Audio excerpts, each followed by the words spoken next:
Hai, Assalamualaikum warahmatullahi wabarakatuh. Kembali lagi ya di channel YouTube aku, Dewi Ros. Apa kabarnya nih, momi semuanya, teman-teman di rumah? Semoga selalu dalam keadaan sehat ya. Selalu dilindungi oleh Allah Subhanahu wa Ta'ala dan diberikan kemudahan dimanapun kita berada. Alhamdulillah, hari ini aku bisa sharing lagi video baru, masih tentang video budgeting mengelola keuangan rumah tangga. Sebelumnya aku tekankan terlebih dahulu kalau di sini itu aku bukannya pakar dalam budgeting, aku juga bukan bermaksud untuk menggurui. Di sini aku itu hanya seorang ibu rumah tangga yang sedang berikhtiar dalam memanage keuangan keluargaku agar lebih baik ya. Jadi di dalam video ini adalah salah satu request dari sahabat aku yang meminta tolong untuk dibuatkan alokasi gajinya sebesar 10 juta rupiah per bulan. Di dalam video ini hanya sekedar referensi aja, mungkin ada teman-teman yang memiliki income tiap bulan itu 10 juta bisa dijadikan referensi tentunya dengan poin-poin yang berbeda, karena sebenarnya dalam mengatur keuangan rumah tangga itu berapa besar penghasilan kita, berapa banyaknya pengeluaran kita di setiap bulannya, itu pasti kita sendiri yang lebih tahu ya teman-teman. Insya Allah di sini aku hanya sekedar membantu aja. Jadi untuk nominalnya, untuk poin-poinnya teman-teman bisa disesuaikan aja dengan kondisi keluarga masing-masing. Semoga bisa cocok dan bisa diikutin caranya ya. Kita lanjut lagi ke kondisi keluarga beliau. Jadi sudah menikah, mempunyai satu anak balita, dan di rumahnya juga ada asisten rumah tangga dengan cicilan motor.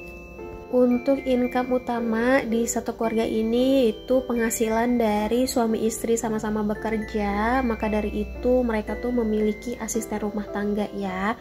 Nah untuk beliau ini memang minta untuk tidak disebutkan namanya, jadi ini tuh salah satu sahabat aku dari kecil, teman sekolah aku. Dia minta tolong sama aku di WhatsApp untuk dibuatkan untuk budget gaji 10 juta ini. Nah, di sini aku buatkan dulu untuk kewajibannya yang harus dibayarkan di tiap bulannya dengan nominal tuh yang nggak pernah berubah.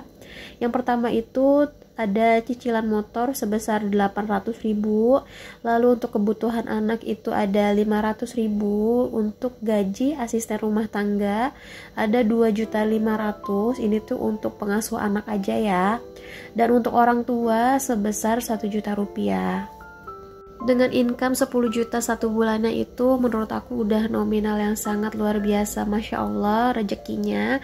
Jadi setelah ini bagaimana caranya kita mengelola uang tersebut supaya makin berkah dan udah dialokasikan sesuai dengan posnya masing-masing ya teman-teman.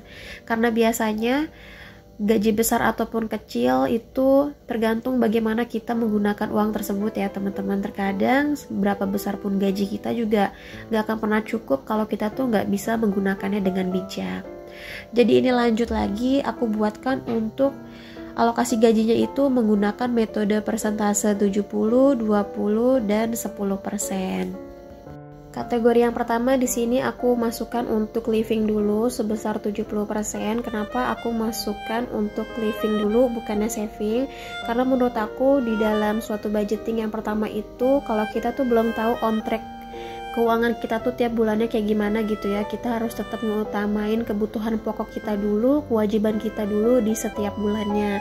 Kalau misalnya kita udah tahu on track on budget kita tuh di tiap bulannya seperti apa, baru deh kita utamakan dulu saving. Karena percuma aja teman-teman kalau kita tuh punya tabungan banyak tapi kewajiban kita itu terbengkalai ataupun gak kita utamakan, pasti ujung-ujungnya uang tabungan itu juga akan habis juga ya.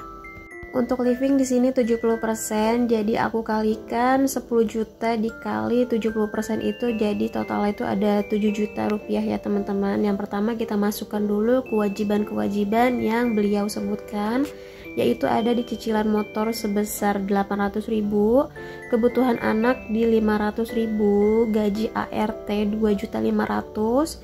Selanjutnya ada di belanja bulanan, aku buatkan 500.000, belanja mingguan 1.200.000, dan ini tuh untuk asisten rumah tangganya tuh pulang pergi ya teman-teman, jadi nggak tinggal di rumah. Untuk listrik itu 300.000, untuk pulsa 200.000, Lanjut ke sebelahnya ada BBM ataupun bensin, ada 300.000. Di sini sosial aku buatkan kayak untuk angsuran uang sampah ataupun lain sebagainya. Di lingkungan rumah yaitu 50.000, gas dan galon 150.000, skincare 150.000, dan ada eating out 300, lain-lain 50.000. Untuk kategori eating out sebesar 300.000 nantinya pasti akan menjadi pembahasan apa mungkin di nominal 300.000 itu bisa cukup untuk jajan di 1 bulan ya teman-teman. Di sini kan aku buat judulnya itu eating out yang berarti itu jajan untuk makan di luar, bukan untuk jajan sehari-hari gitu maksudnya ya.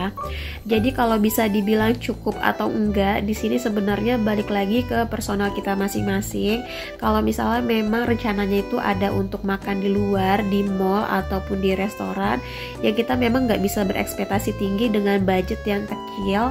Jadi semua itu ada di pilihan kita masing-masing dan lifestyle kita. Nah teman-teman mau pilih yang mana? Mau kita bergaya sedikit di mall makannya, di restoran, otomatis kita juga harus merogoh kocek yang agak dalam sedikit. Tapi kalau misalnya emang kita mau berniat hemat, kita bisa memilih tempat makan yang biasa aja, namun gak mengurangi rasa nikmat dan bersyukur kita ya teman-teman. Intinya semua pilihan itu ada di diri kita sendiri ya, yang tahu kondisi keuangan kita masing-masing. Selanjutnya ada di saving. Di sini untuk saving sebesar 20%, itu tandanya sebesar 2 juta rupiah. Di sini akan aku alokasikan ke beberapa poin.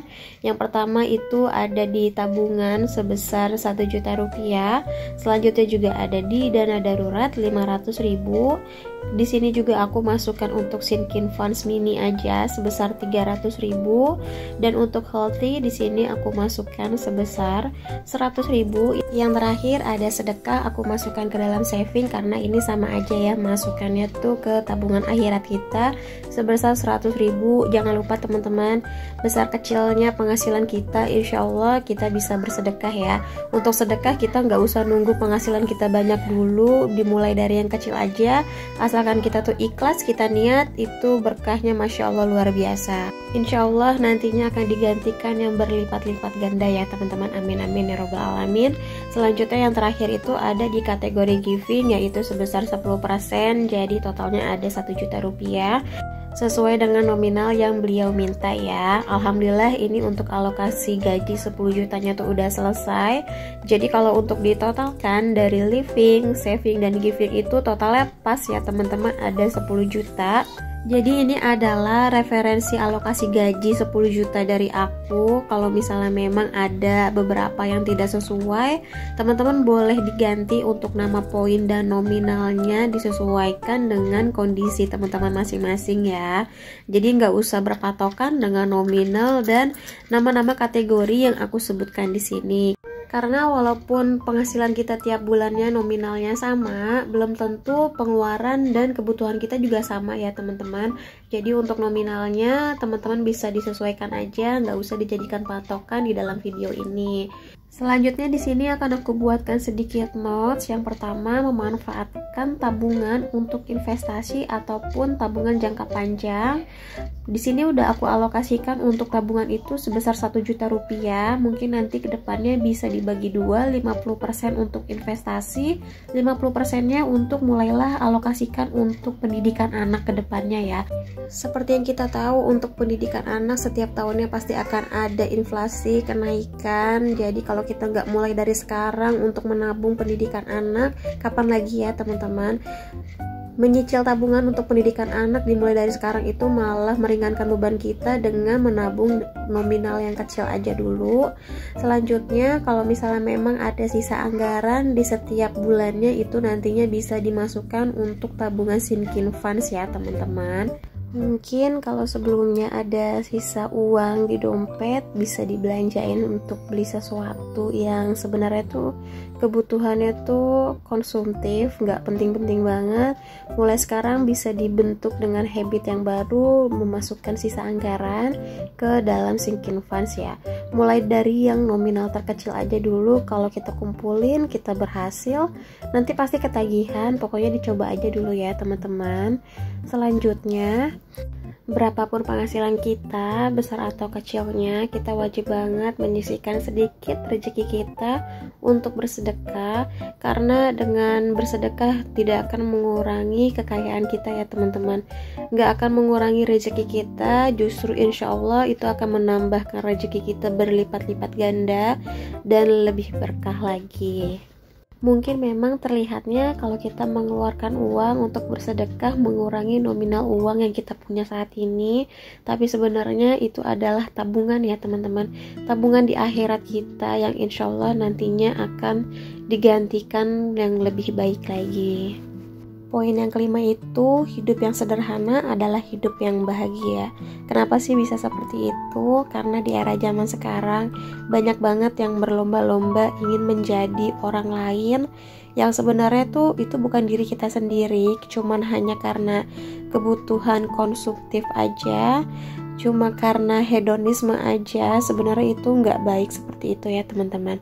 Jadi berapapun, sebesar apapun penghasilan kita, kalau kita tidak bisa merubah mindset kita seperti frugal living, sampai kapanpun kita nggak akan bisa memperbaiki manajemen keuangan dengan sehat ya teman-teman. Karena kita juga nggak bisa pungkiri ya teman-teman, semakin besar penghasilan kita, pasti semakin besar juga tuntutan gaya hidup kita.